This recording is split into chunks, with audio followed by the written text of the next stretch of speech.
ലഹരി ഉപയോഗം തടയാനാണ് പോലും ഇന്ന് ബിജെപിയുടെ ജില്ലാ പ്രസിഡന്റ് പറയാ. ഏത് ലഹരി ഉപയോഗം തടയാനാ ഇവര് ഇതിനു മുമ്പ് ഇങ്ങനെ ഇറങ്ങി പുറപ്പെട്ടത്? ഇവർക്ക് അങ്ങനെ സാധിക്കുമോ? ഇവിടെ വിദ്വേഷം പ്രചരിപ്പിക്കണം. അങ്ങനെ അസഹിഷ്ണുതയും വിദ്വേഷവും പ്രചരിപ്പിച്ച ഈ സമൂഹത്തിലെ സ്വാഭാവികമായിട്ടുള്ള പോക്കിനെ തടയണം. അതിനുവേണ്ടിയാ നിങ്ങൾ പരിശ്രമിക്കുന്നത്. അതിനെ ഒന്ന് അങ്ങനെ കണ്ടില്ലെന്ന് നടിക്കാൻ പറ്റില്ല എന്ന് തന്നെയാ ഡിവൈഎഫ്ഐയുടെ ഒത്തുകൂടിക്കൊണ്ട് പറഞ്ഞത്. ആ ഡിവൈഎഫ്ഐയുടെ ശക്തി ഈ കേരളത്തിൽ ഉള്ളിടത്തോളം കാലം നിങ്ങളുടെ ഒരു ഉമ്മാക്കി കാണിച്ച് പേടിപ്പിക്കലും ഈ കേരളത്തിനകത്തും ഈ കോഴിക്കോട്ടും നടക്കില്ല എന്ന് തന്നെയാ ഞങ്ങൾക്ക് പറയാനുള്ളത്.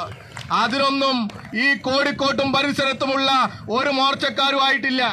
ഇപ്പം മഹിളയാണെങ്കിൽ അതിന്റെ അപ്പുറത്തുള്ള മോർച്ചക്കാരോടും ഞങ്ങൾ പറയാ, ഈ കോഴിക്കോടിന്റെ സ്വാഭാവിക പോക്കിന് കളങ്കം സൃഷ്ടിക്കാൻ ഇവിടെ ഏതെങ്കിലും മോർച്ചക്കാർ ഇറങ്ങി പുറപ്പെട്ടാൽ നിങ്ങളെ ഞങ്ങൾ മോർച്ചറിയിലേക്ക് അയക്കും. ഒരു തർക്കവും വേണ്ട കാര്യത്തിൽ.